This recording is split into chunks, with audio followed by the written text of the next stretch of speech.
All right, we are live, and the New York Mets are about to kick off the second half in first place.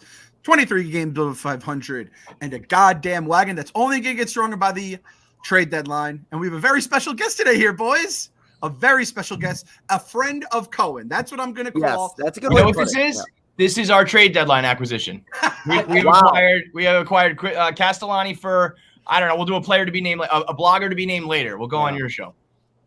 Well, I thank you. I mean, this is something I did not expect to happen at Barstool, is to be indoctrinated into Mets Twitter. It's very much a bandwagon thing. I'm on the back end of this bandwagon. But as I was telling Clem before we started recording here, it's nice to talk about a baseball team that season isn't over in May, which is something I haven't been used to for a long time. I know you guys. Yeah, well, neither are we. This is new for us too. That's true. That's true. Usually it's June for us, but yeah. At least like last year in August, you guys like, oh, we still have a shot. You know, yeah. Well, last year was probably one of the, I mean, it was statistically one of the weirdest years in baseball history. In first place for 120 days, and you finished below 500, so that was the most Mets thing ever. But let me just say a few things. One, the Mets are not even bandwagon level yet. I don't think they should be, because they're 20. Like, you're a better Mets fan than 80% of Mets fans right now. So you're more than welcome aboard. And I think hopefully after this year, and hopefully after this trade deadline, I think there's going to be a lot of bandwagon. But at the moment, the Mets still are LOL Mets, and people still give them shit and still say wait till September. So, anybody who's on right now is still pretty legit in my mind. So you're more than welcome. Well, that's fair. Well, I appreciate it, Kevin. Thank you. And we're going to get Castellani. Hopefully, we'll get him to a Barstool, the ballpark this season. We'll see if schedules work out. And I am going to baptize him into the Church of Cohentology. You don't have to be a Mets fan to be in the Church of Cohentology. You just have to see the light and know that Uncle Stevie is your savior. Like, you could still. Actually, I guarantee you cannot just join another religion and then practice. No, you know what it's like. And this one we can. Have you ever had like one of your Jewish friends for some reason went to church with you or something like that? Like, I have Jewish family, and they would come to mass, but they wouldn't get communion. So they're allowed in, but they can't do certain things. That's so you can come aboard, and but it's all the good things. Like, you're not gonna like jump off a fucking bridge if we blow it. So it's all the good, none of the bad right now for you, Chris. Yeah, and I'll tell you, Chris is texting me. He's tweeting, like during Mets games in like the middle of the day. He'll be like, "What a fucking catch by Marte there!" And I'm like, Chris is all in on this thing. Dude, Chris texted me, "Are you guys gonna do a post game after this one game?" It was one of our comebacks or a big win, whatever. And I was like, yeah, but you know what? Like, we're going to get you on next week for like a full episode. And he goes, oh, no, I just wanted to know if you're going live because I want to watch. Yeah. Like, fuck yeah.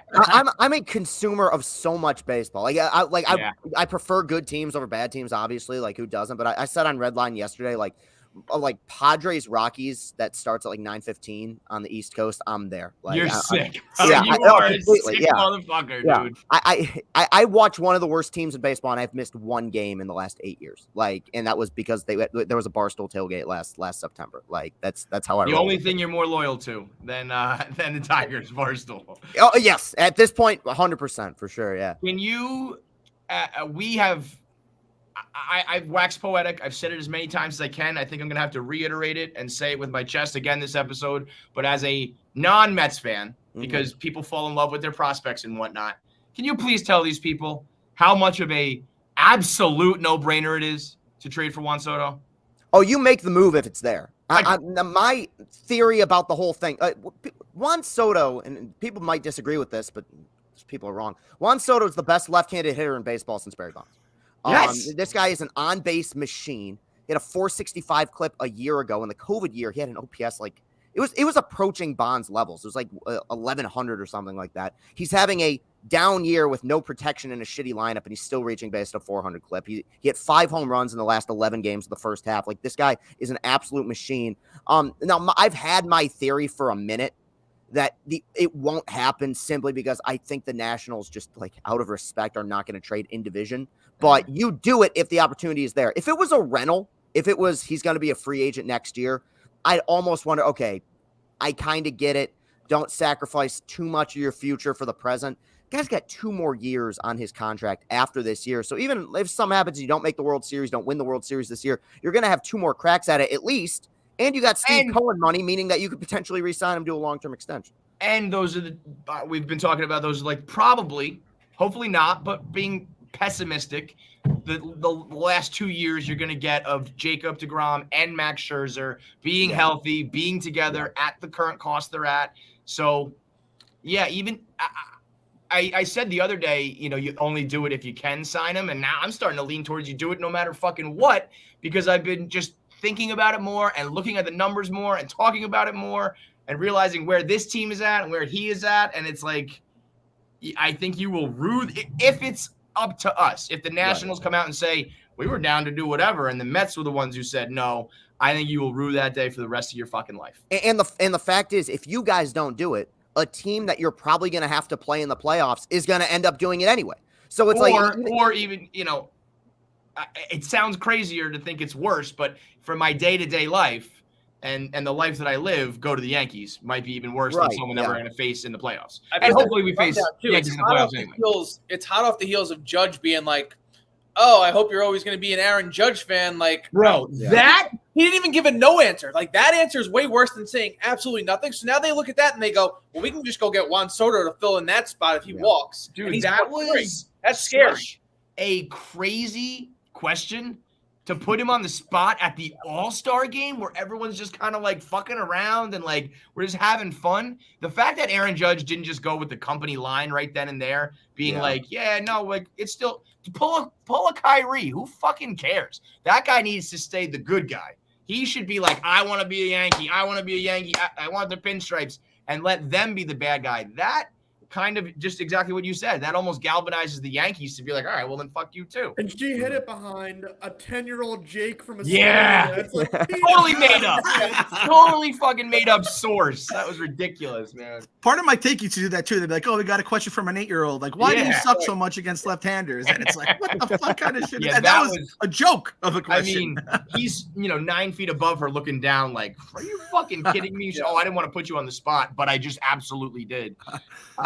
I mean, some people are still I don't know if they watch enough. I don't know if they're a Castellani. I don't know if they're a Mets fan who watches in-division games all the time. But, like, if you know anything about Juan Soto, I can't – the pushback on these people. That guy who tweeted out a list of Syndergaard and Darno and Wilmer Flores and some guys who are really – just fine guys to root for, being like, this is why you don't trade for Juan Soto. Look at this list of Mets guys who all contributed at a major league level.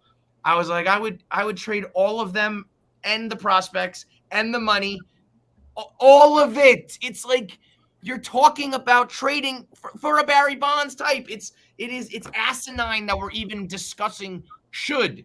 It's just a matter of if and how and can we, like, will the Nationals do it? It's so silly. He's that good. You said it best, Kev. He's a statue player. He's a player you build statues for. And when you said it like that, I was like, yep, he's a maybe one day will be the fucking logo of the league player doing his crotch grab when he takes a pitch. Like, he is that level where he does it all right. And I said this to Pavs. I wonder if it would make a difference if he was like Trout or Bryce Harper and he was playing in like American high schools and shit like that. Would we have been talking about him since he was 15 years old? Would we know that he's the LeBron of baseball? But because he's from the Dominican, it doesn't, translate as well. But we heard about Trout and we saw Bryce Harper clips when they were fucking 11. Whatever it may be, I think there's a little bit getting lost in translation, that it's not like Juan Soto is a great player. It's like he is the player. I mean, you kind of did this with Miggy. Like, when you get a player like this, similar. Right? Yeah. When that trade happened, what was, were there people pushing back? Were there people saying we have to keep Cameron Maybin? No. From what I remember, no. And I was right before 08. You were probably like 2. I was in 6th grade. But I remember, no, everyone said the Tigers just acquired one of the best hitters in baseball. Maybe, maybe even the best hitter in baseball. And what's bizarre about the point you just brought up, comparing him to Trout and Harper, what's weird is that Soto has also done something that Harper and Trout have not done, which is show up in the postseason. Yes. The guy was a huge piece of a team that won the World Series 3 years ago. And I believe that under the right circumstances, both the aforementioned guys would be fine in October. But we haven't seen it. We haven't seen them make deep runs. We know that Juan Soto is a guy who can homer off of Kershaw at Dodger Stadium in the NLDS and Right. be a part of a team that can make a deep run. So, I mean, if you feel like you got the pieces there, I mean, you back up the dump truck and be like, dude, take whoever you want. Now, I have been leaning towards what you said. I just think that you don't make a trade like that in the division. Yeah. But I think it was Meek yesterday was bringing up that the owner is probably going to be selling soon. And when that's happening, the owner doesn't give a fuck anymore. Yeah. And the guys who are making the trades don't really have allegiance to anything other than I want the best prospects. I don't give a fuck about the fans. I don't even know who my boss is going to be. So if we get as much as we can, get as much money off the books as we can, that gives me a little bit of hope, because ordinarily I would think like you just don't do this, period. But also the Nationals window is going to be so fucking long to rebuild that by the time you're worried about it, Soto's going to at least be, I don't know, 30. That's the other weird thing is they've reached a point of desperation now where they're in the worst place possible, which is that they're not only an untalented team at the major league level, they have nothing in their farm system. So like if you feel like there's a deal there that can replenish your farm system, and it may take 3-4 years for those guys to get there, you may have to do it even if it's in division, because you got to take the best deal at this point. Right. I mean, they sold their soul for that championship in 19, and it worked. Hey, good.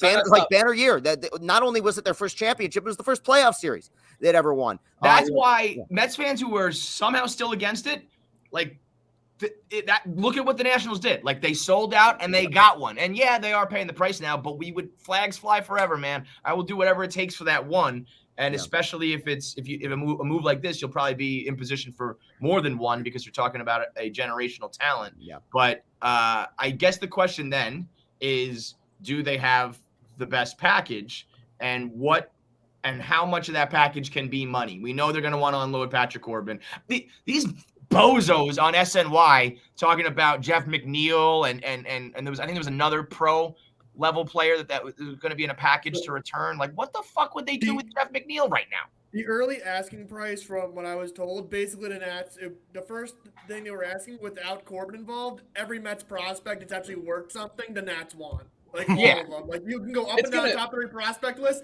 Anybody that they think is good, we want him for Juan Soto is what they're asking. So the Mets haven't budged off that yet.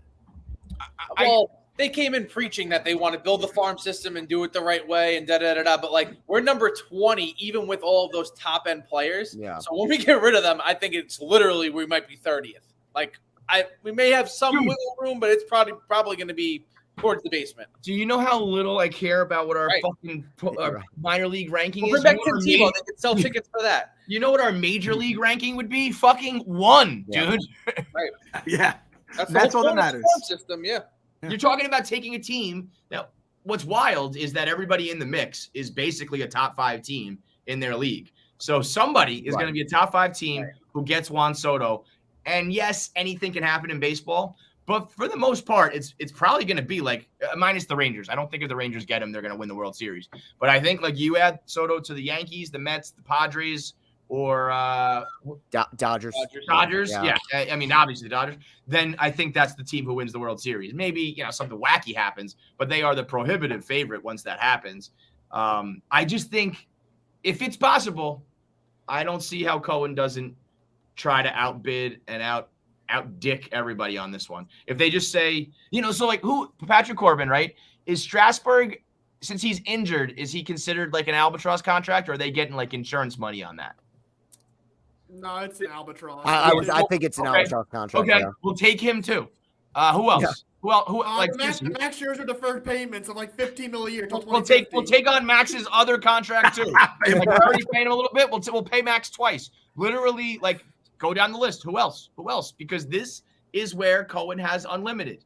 What you want to throw in Nelly Cruz on that deal? I mean, he hasn't had a great year, but pick him up. Yeah, come on down. Yeah, come on down. We'll take fucking is there any Carson Wentz's deal? Is that I don't know. I'll take anyone from Washington that other sports. Yeah, those fucking bum ass congressmen. Take those fuckers too. You tried to buy a team. Yeah, man. Take Porzingis' ass back. I just don't see how. And you know what? There's so much posturing. Because they are in division, I could see them playing games and being like, yeah, the Mets just didn't come with the best package. to fuck with the Mets, because why not, Yeah. But I wanted to be like publicly known what was offered money wise and prospect wise, just so we can at least lay our head on the pillow at night and be like, you can't force somebody to trade you a player. But I want them to feel stupid. I want it to be like, wow, the Nats were really afraid of trading in division so much that they left $200 million on the table, and they left all these prospects on the table. But I guess what I don't know is Alvarez, Vientos, Beatty, Mauricio, are those guys, does that stack up to the alien dude from the Yankees and with the other prospects? Like, how do the Dodgers still have prospects left? They're the unicorn. They're the unicorn. They're the one team in baseball where they're the best roster every year, and they have one of the deepest farm systems. It's annoying. Yeah, it's so annoying. As far as the Yankees go, I think they've been so high on Volpe and Dominguez for a long time, and they should be. I think these guys are going to be great. The problem with the Yankees, given what is going on with Aaron Judge right now, and you guys talked about it earlier, they kind of have to win the World Series this year. So I don't think they want to trade Volpe and Dominguez, but I think they're aware of the fact that even if there is in any chance at all that Judge walks, we can't let him walk without saying he brought us a World Series. Like, you're kind of in that Freddie Freeman situation where I think the Braves, and there a lot of reports came out, were less inclined to sign Freeman because he won him that championship. It's weird how that works. Yeah. Like, hey, you got us that ring. I think that's like, because that you can almost sell that story. Like, Freddie got us a championship, and now it's time to move on, and we're going to do so with a guy who can fill his role, and he's younger. It's almost like passing the ball off like from quarterback to quarterback, and it's like, but now we're good. Yeah, I don't hate that logic. I think in this case, Freddie Freeman is still a great player. Yeah, Matt Olson, we've been giving him a hard time, always saying he's not Freddie Freeman, and Freddie wanted to be there, crying, all that shit. But I do think there is some logic in, we got what we needed out of this guy. Now let's be smart about the future. That's not the worst idea in the world, I don't think. The Marlins do that every time they win the World Series. Yeah. They won the playoffs 3 times, and they got 2 championships. So I mean, that's okay with me, especially it's like you especially if it means you set yourself up for the future money-wise and all that shit. So yeah, it's like that's probably why Soto is on the we already did it with him. We're good. Like, he did what he needed to do. That's why you trade these guys. I think a lot of people play by that rule. So I would be, that's okay. But the Yankees are weird because it's like, the fact that they only won that one title, they had so many guys on that team where it's like, we have to win a title because it's A-Rod's contract and it's Peter's final years, and you go down the list. And they got that one when it should have probably been like 3. Those 2000s teams scare me because they did try to pay their way to a championship, and it just did not work. Yeah, but I also think you need to have certain pieces that fit together also. That was the last years of no analytics and just gut and just money. Now everybody combines analytics with the money, and I think you're pretty well balanced. So those teams, and also those teams, I think, kind of got unlucky a lot of times because those teams were just stacked top to bottom, and guys either went cold or just, you ran into the wrong, I can't point to many Yankees teams that did stuff wrong. Several times they put the ball in Mariano Rivera's hands and he didn't get it done.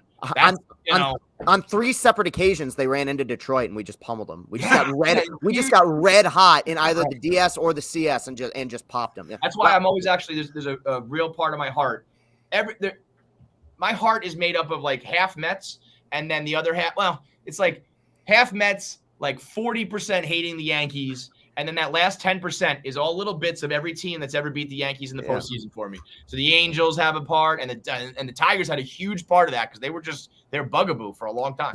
I could be wrong. I don't believe the Yankees have ever beaten the Tigers in a playoff series.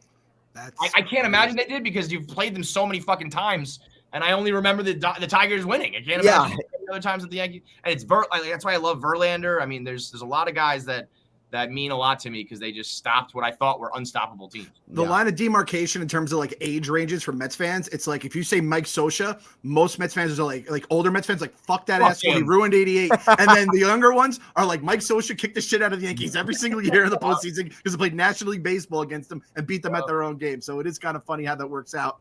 And I have to bring this up. So before I bring it up, I'm gonna, we're gonna chill it all out. We're gonna get our Coors Light ad read in here. Coors Light, we've been saying all season long, it's going to be the drink that we're gonna have at the parade. Castellani is coming to the parade. I don't care. I'm gonna take him kicking and screaming out of Detroit if I have to. He's coming to the parade. We're having cake, we're having punch, and we're having ice cold Coors Light. It won't be kicking and screaming, Clem. I'll do it voluntarily. Yeah, voluntarily. He'll be our DD too, so we can all get a little after. I volunteered to be White Sox Dave's DD whenever the White Sox win the parade. But no, we're getting Castellani. He will not be designated anything. He will be having a good time responsibly with us. And why do we love Coors Light? It is the official beer of everything unofficial. So we're talking graduation parties, we're talking weddings, we're talking barbecues, all that great kind of stuff during the summer. We watch our Mets baseball every single time. We're winning games and we're drinking Blue Mountains. And you can make the most of your summer with a chance to win exclusive chill merch, fun local experiences, and even a trip to New York, Chicago, or Los Angeles. Enter win at CoorsLight.com/believe.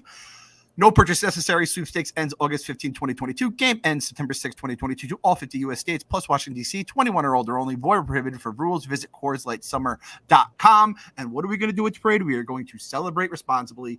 Coors Brewing Company, Golden, Colorado. Now, we're gonna have White Sox Dave in at one point to kind of just speak his piece. He's basically in kangaroo court for this. Chris, you had this guy at a different time of his career, and you didn't build him up as a god like he was built up by White Sox. Man, we just have to pick your brain. What the fuck is wrong with James McCann? Because he is not the guy we were promised by White Sox fans. It's bizarre because I remember when he came up with the Tigers, his rookie season, a lot of people were high on him. Had bizarre moments, like his first career home run was inside the Parker. His second two were walk-off home runs. Great arm behind the dish. I think that he's a streaky player, like totally to a fault, where he can be streaky for a whole season, the way he was with the White Sox for those 2 years. But what people forget is that his last year with the Tigers, they non-tendered him. He had a 500-something OPS in 2018, and then he comes back goes to Chicago, becomes an all-star. I think it was just one of those instances in which right situation for him, low expectations in Chicago, and then you get the big contract in New York. I think, and I'd have to double check, I think one big problem with him is his batted ball data was just never that good. I think there was a fair amount of, I don't like to use the term luck because hitting is hard, but at the same time, I think it's just one of those instances where he landed himself in a really good situation, low expectations on what at the time were not so great White Sox teams, and he was kind of the leader, the star. But when the lights get bright there, I think he struggles a little bit. Yeah. Was he part of the juice ball year?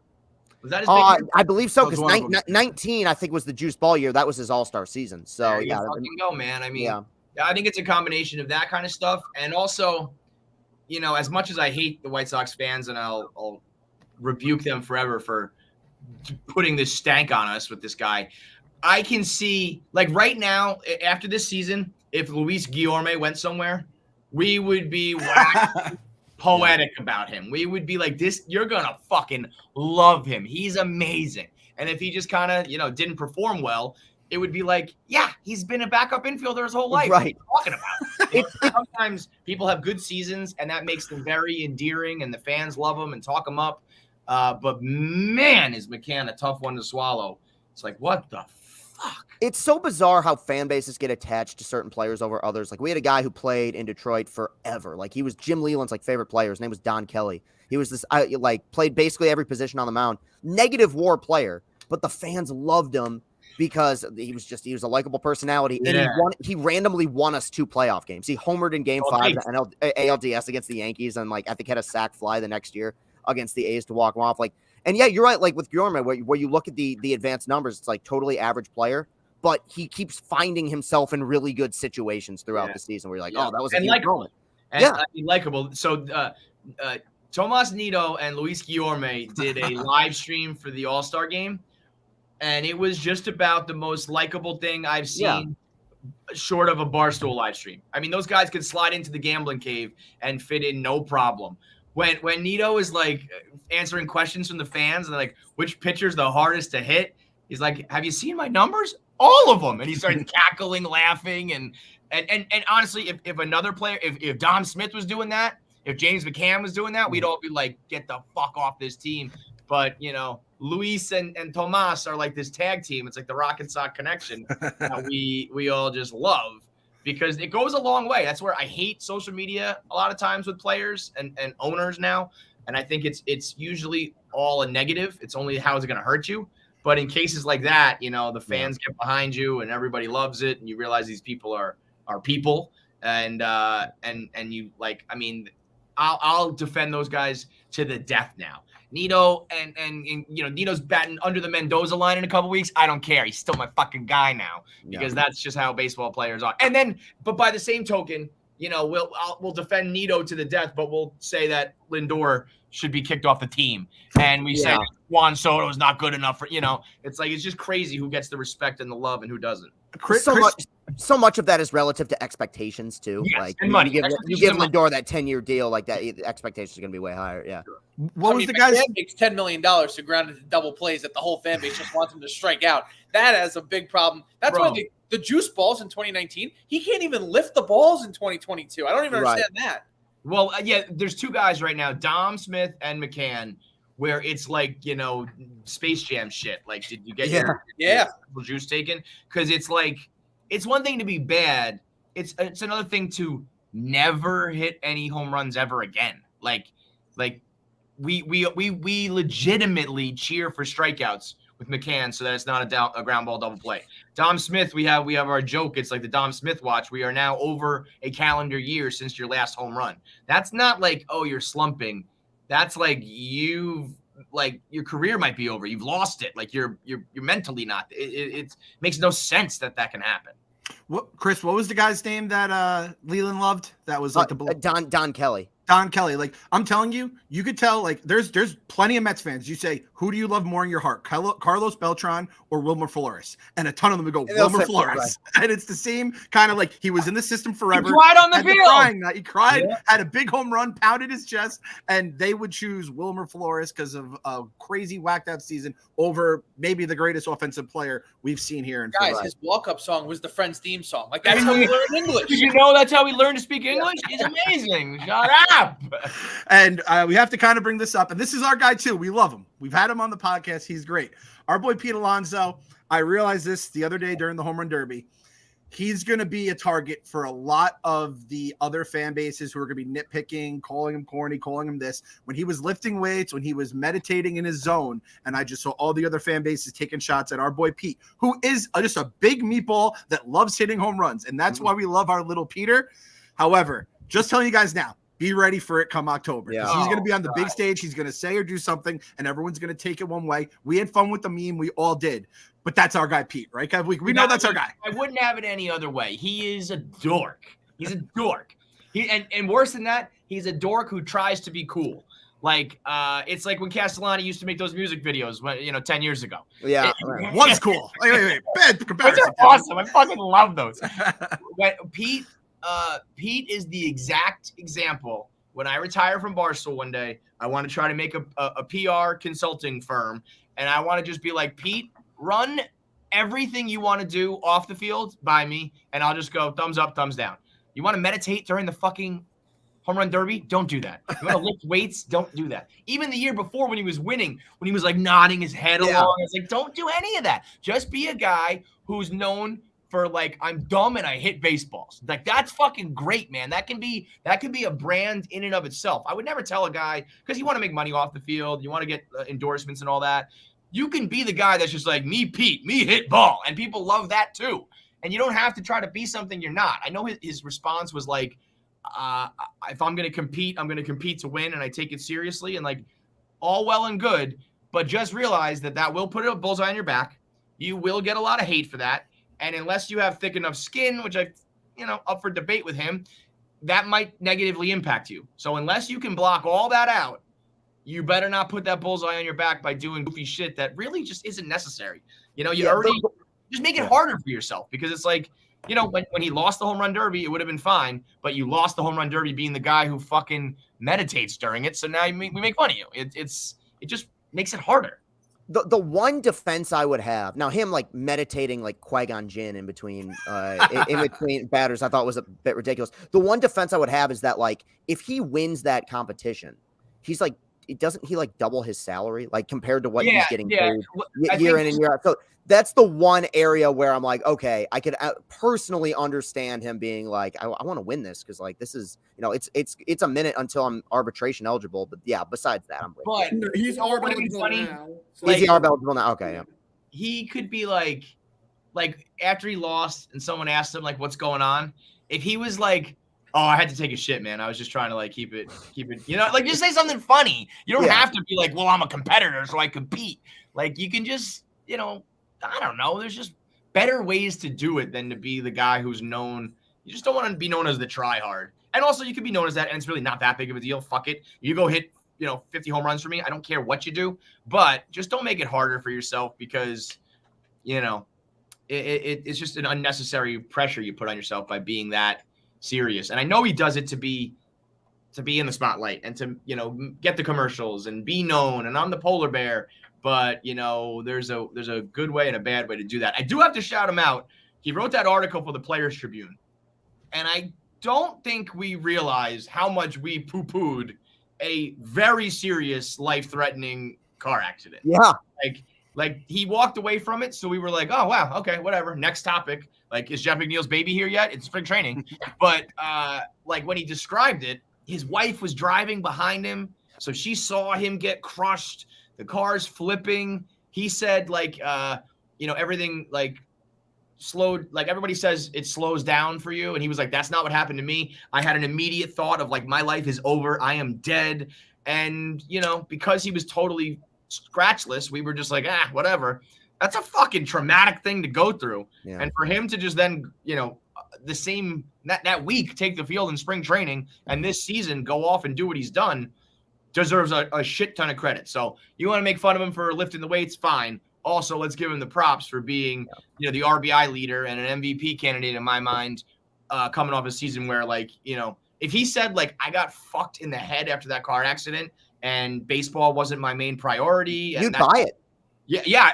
If he had a down year this year, I'd be like, well, that sucks. But, you know, I can't tell a guy who's almost died what to feel and what not to feel. So consummate professional, man, you know, and you might have made fun of it for it, but also a lot more good has come out of Pete Alonso's style than bad. So play on, player. And he got a car shield deal out of it that we see every goddamn night, like 4 different times. So shout out to Pete for making the business decisions there too. And listen, not every player is going to have it where you could just do, you know, ridiculous things and you're going to look cool. The one guy who can, Starling motherfucking Marte, showing up to the red carpet without a shirt on, just with the blazer, just cool as fuck. The coolest guy on the team by far. I know his interpreter is, you know, just because of a language barrier, but it just also feels like, talk to him, not to me. You know what I mean? Like, I'll talk through my friend only. I mean, he is, to say he's chiseled, to say he's ripped is a gross understatement. And I tweeted this the other day. It's very uncomfortable for me. My mom makes a lot of comments about Starling Marte. She always says things like, he's built. Look at his physique. His body is rock hard. And I'm like, I'm gonna hose you down, Mom. I'm gonna spray you with the water bottle. Calm your shit. But then I look at him, I'm like, yeah, you're right, girl. He's a sexy motherfucker. I don't know if they still do the body issue. I don't know if that's allowed or whatever, but I would be willing to bet in all of sports, he's ripped in ways that he probably shouldn't be a baseball player. Go play another sport that requires you to look like that, because look at, you know, some of the other guys who are all-stars. They don't look anything like you. I was thinking, dude, take an acting career and play a superhero. Like you literally, you don't have to train for it or anything. It's already built in. Yeah. If The Rock dropped out of like Black Adam or whatever that movie is, he can slide Starling Marte tomorrow, man. That picture of Doug's posted it the other day. It was the dude on the Pirates and somebody else. He said all-star units. They were both two fat guys. The fat guy on the Pirates and another fat guy. And to think that Starling Marte and those guys play the same game relatively at the same level, it's like, what a dumb sport this is. But yeah, man, he looked. The ESPYs is about as like lame as it gets, and even that was cool. I was like, holy shit, Starling showing up, showing out. Not only that, that's the guy you want recruiting Juan Soto, and that motherfucker was all over him at the Derby. And by the way, did you see the Juan Soto stories, the Instagram stories? The next day it was him, a picture of him, picture of Pete, and picture of Marte, right? Were those the three guys in it? McNeil. Oh, McNeil was the other one. So and interesting. I mean, Marte was flat out rooting harder for Soto than he was Pete. And I think if you ask Pete, he'd be like, yeah, don't worry, like go do your thing, man. Guys, the good of the team. It has to happen. It's probably not gonna. I mean, if this was like old Mets, I'd say there's no chance for a million reasons. But the number one reason would be the Wilpons not gonna pay him and all that shit. Right. Number two, just being like, this doesn't happen to us, But like, we got Lindor, and I know he hasn't been like the guy, but like we usually don't get the blockbuster shortstop either, and we usually don't, beat the Braves when it's different. We've been saying all year long, it's different. So maybe this will be different. I want it so desperately, more than I've ever wanted anything. Kev, you said the number one reason that wouldn't happen is because of Wilpons. The one reason I think it might happen is because of Cohen. Whether it's the money thing where he's like, load all this bad shit on me, I'll pay it. And guys, I want you, if you think this is the thing that is going to get us World Series, go get it. We'll figure out the rest. I'm giving you guys the power. So again, we're talking about Bobby Axe. This is a Bobby Axe move. If you've lived through the Vladimir Guerrero era, wanting that one player over and over and over again, like I can't do it twice. If we don't get him this year, they have to get him in 2035. If you live through that, and you live through the A-Rod era too, where A-Rod said, "I want to play for the Mets," and they allegedly didn't do it because of a plane and a suite and all those other extra things. There's been two, Vladimir Guerrero, Alex Rodriguez. That's really about it. It's probably those two players. I personally think Nelson Cruz should have been a Met several different times, but he's not on that level really. Those are two guys that fit and were the exact need and were the one and would have made a difference, and they just blew it both times, and you're getting a third time on another level, on a whole other level, even better than Guerrero and A-Rod. And I think it has to be, Cohen says to the Nats, we want to do it. The Nats say back, well, we don't want to do it in the division. And he says to them, well, what would it take for you to do it in the division? And if the Nats come back and say, you don't have it, we would need 5 other prospects on the level of Alvarez to do it, well, then you're fucked. But if they come back with something, it's a number or a player or a number of players, then he has to say yes, because this is all a game to him. This is not anything other than just like fantasy baseball for him. So why now? It's a guaranteed player, and as close to, you can't ever guarantee us a World Series. But if the Mets were to go on and not win a World Series with this team, it would go down in history. It'd be a disappointment. Yeah. It would be, but it would be like, that's baseball, Susan, because it would be up there with the Indians in the 90s and the teams that are just like, how the fuck did they not win? Tigers 4 or 5 different times. Like there are just certain teams where you say, well, they had 2 Cy Youngs on their team, the best player of a generation, the home run champ, all-star shortstop, or this or that, the best closer in baseball, and it didn't work. Well, then the Mets really are cursed. I don't know what to tell you. It can't be. It will haunt this franchise for the rest of time if it's the Nats said yes and the Mets said no. Yeah, I'm with you. Yeah. So the guy that sounds like we could be getting, a little different than Juan Soto, but nonetheless, a very entertaining man, a fellow big man, a unit. We appreciate him. Yep. Daniel Vogelbach, that seems to be going on. Dom is on the IL right now after Dom, in a weird way, like that was the best thing that could happen. He hurts his ankle. JD comes in. They win that game. I don't know what happened. Like, it's like all the different things, Doctor Strange computing it. That happened, and they won the game. So that's all that fucking matters right now to me. Vogelbach is an absolute just murders righties, which is what we need. Can't do shit against lefties. But at this point, like, you could use a guy like a platoon guy, DH, and do whatever you want to do. Phil, as I listen to Chris, I realize I think we need a podcast of Phil and Chris just deep baseball shit. I think that's going to be like the next Barstool podcast here. But we've heard from Phil in the chat, about Vogelbach. What do you give me some ding of Vogelbach scouting shit for us, Chris? Well, I mean, you nailed a lot of it. He's one of those players, though, and I think the Braves nailed this last year with what they did at the deadline.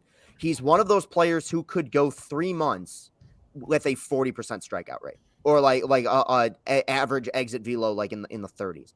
But he's also one of those guys who, over a 7-game series, right, could do like what Eddie Rosario did last year for the Braves and just get crazy hot because the power is there, has been for a while. This is a guy, I mean, if we're talking about streakiness, this is a guy who in a calendar year went from, I believe, starting an all-star game to getting cut by multiple teams. Like, that's just the caliber of player that he is. I think that the Mets definitely need a power lefty bat, obviously Lindor, who can, be a switch hitter, but, adding a guy like that in your lineup, I think what's important for this team right now is just reaffirming the fact that this is a lineup that doesn't allow opposing pitchers to breathe. That's why Soto would be such a huge deal. That's why Vogelbach would be a great deal, because navigating through a lineup that is 6, 7, 8 guys deep, all of whom can hit home runs, I think would be such an asset. And even beyond that, I would say he's relatively cheap. He's not a good defender. He's not a 5-tool player. He's one of those guys that you would not have to give up one of your big prospects for in order to acquire him at the deadline.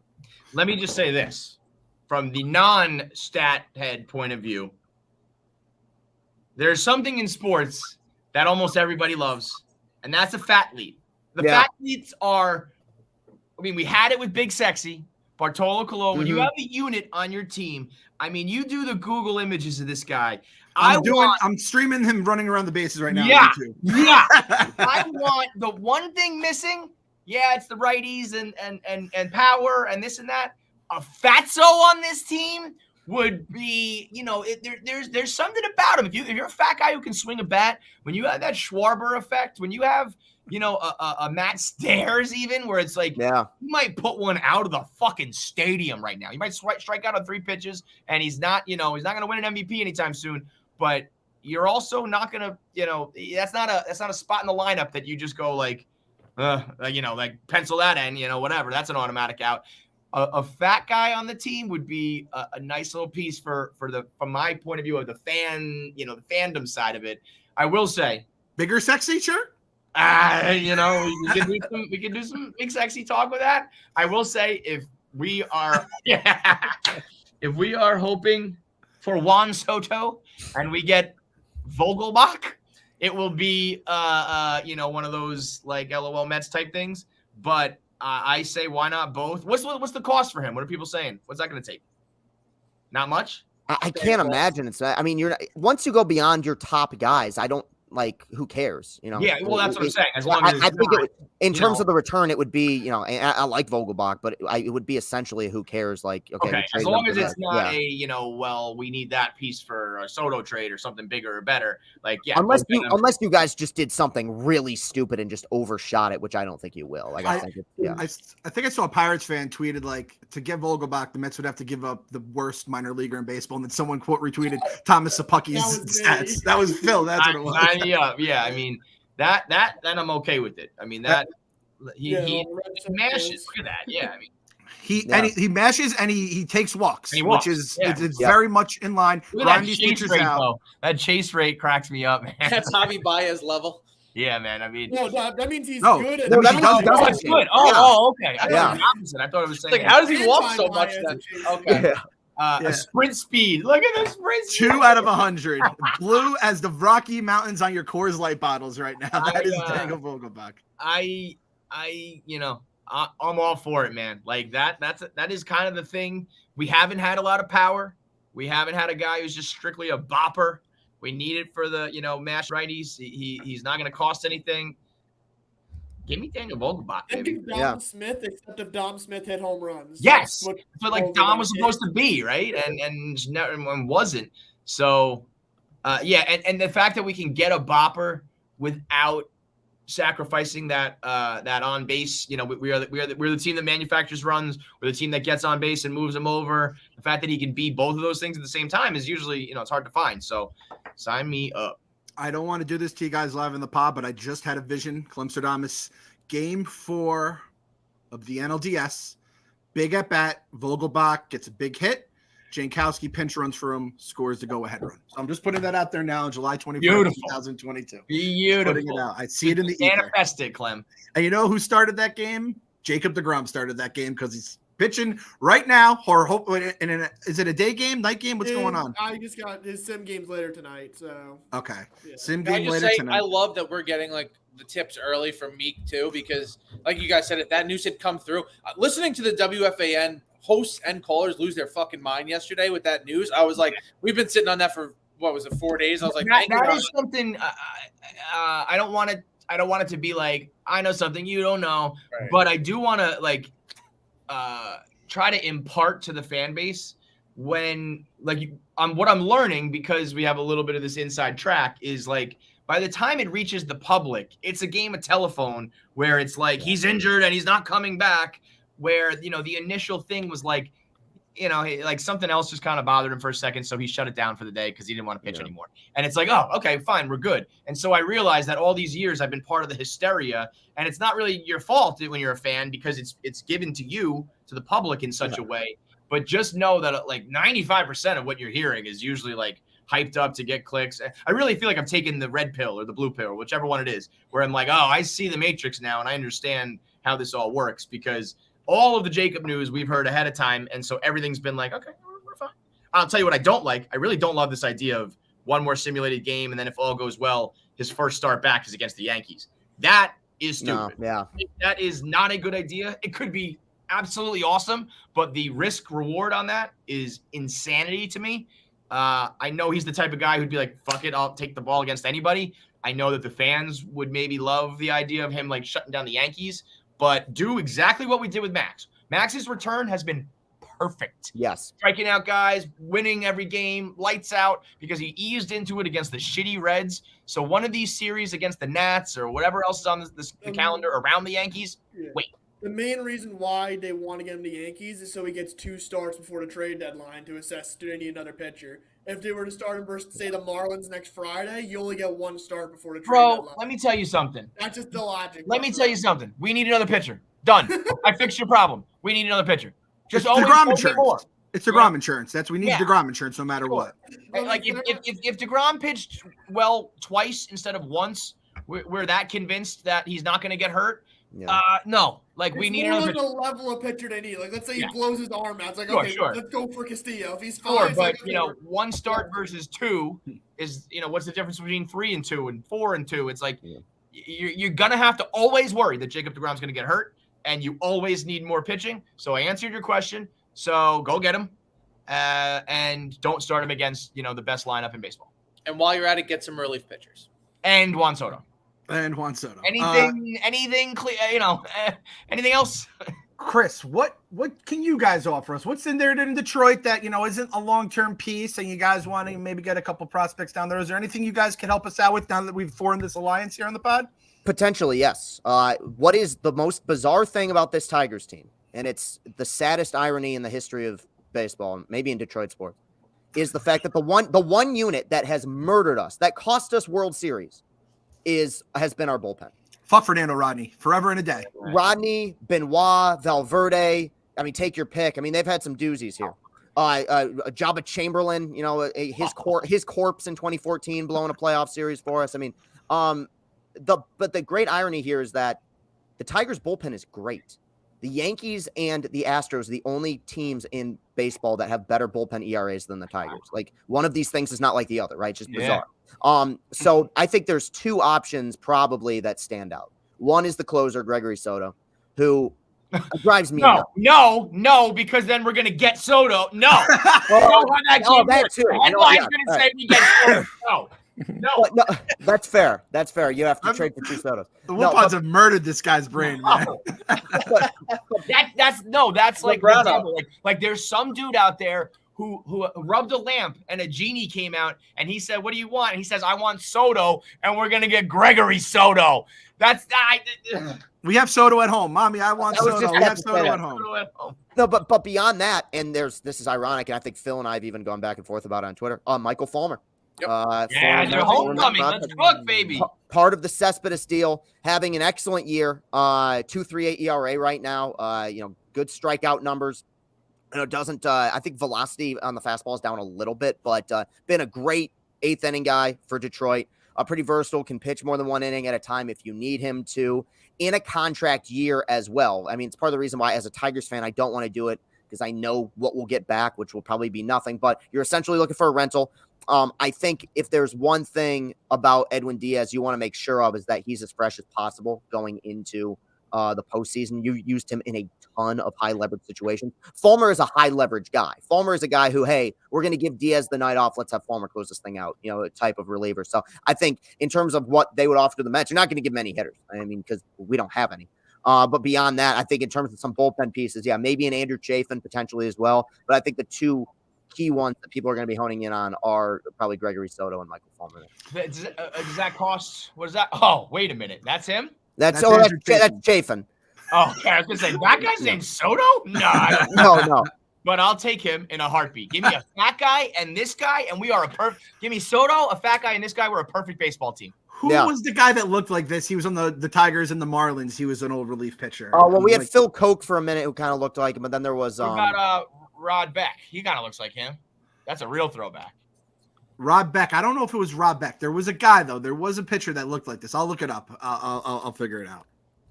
As long as these are guys you can get for kind of, low level or player to be named later type dudes. I mean, like, I feel like we just need to keep every top piece potentially for Soto. So is there enough left in the tank to go get, Fulmer?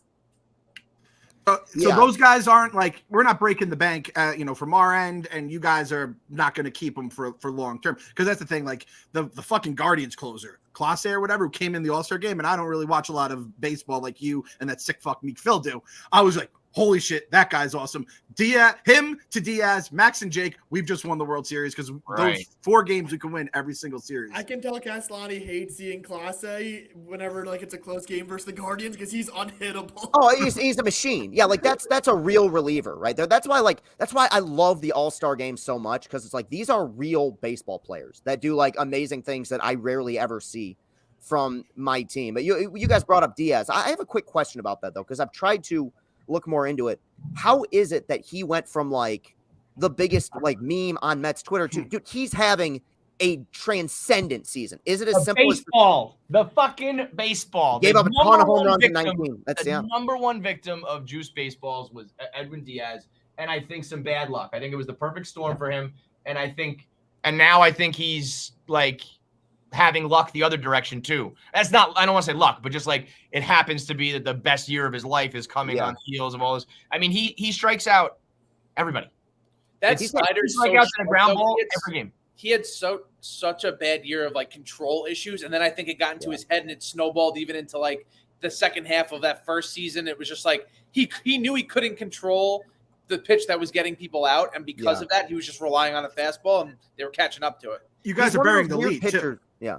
Go ahead. He didn't have Narcos playing. And I believe this is a Frank the Tank fake fact, but he said the Wilpons wouldn't let him play it because Narcos means drugs and they wouldn't do it. And I'm like, Frank, that's so absurd that it might be true because Jeff Wilpon is a fucking moron. And I don't understand why else you would stop using your song that made you the best closer in baseball. And Phil said the seams made it tough for his slider potentially, but those are my 2 cents. The mud, the juice, the seams, the song, the changing places, like whatever it is, it's all gone now. And I know there are some good relievers out there. I know there are even guys I don't watch, so I can't really speak to it.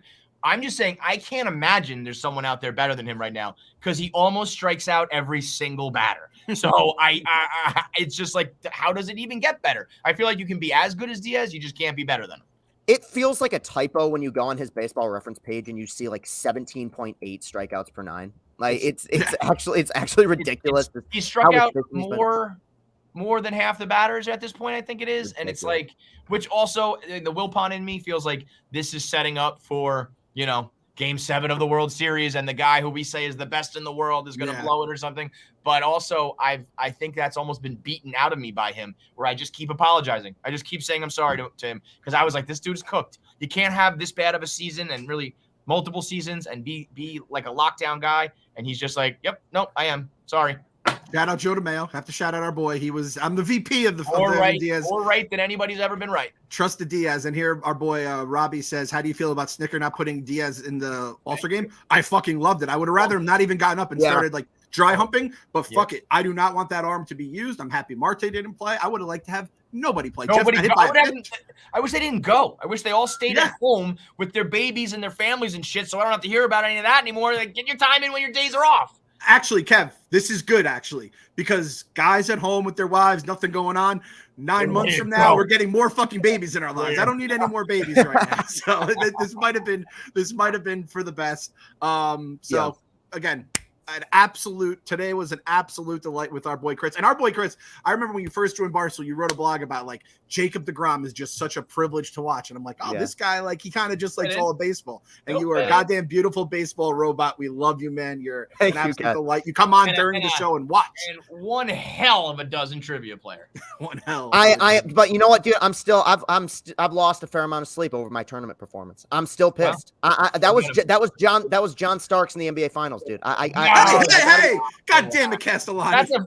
We were friends up until now. We didn't need a fucking ricochet shot like that. Hey, no, it's a shot at me. It's a shot at me, man. So I got to come back next year, and I got to be way better. But I appreciate it. Obviously, I appreciate it. Did not expect that to blow up the way it did. Oh yeah, Todd Jones. I knew it was going to bother me the rest of the time. So thanks, Chris, for coming on. We're going to get him. Like I said, he's going to come to the parade. First thing. Second thing, we're getting into a Barstool at the ballpark. We have Barstool at the ballpark going down this Saturday. We still got tickets. Apparently, I thought we were almost out of tickets. Sounds like they opened up a block. So we got a bunch of tickets. Mets Padres, $100. With that, you get a ticket to a potential playoff preview. You get $18 food voucher.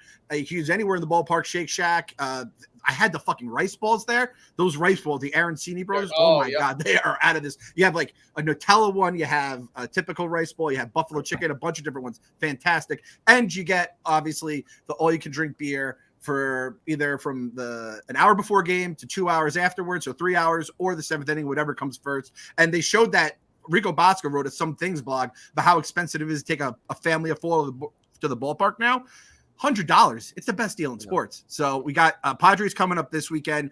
Braves coming up August 6th, I believe. That game, it's the second game of a day-night doubleheader. It's going to be absolutely craziness. And you get to go, just, throw some back, get a nice buzz on for the rest of the night responsibly, and maybe some Mets winning baseball here. So we'll get Chris to hopefully a game sooner rather than later. I'd be happy to. No, I'll reach out and we'll work something out, man, before the end of the season for sure. Hell yeah. So we'll see you guys then. And as always, no matter what, gotta believe. Gotta believe. You can say it, Chris. Gotta believe.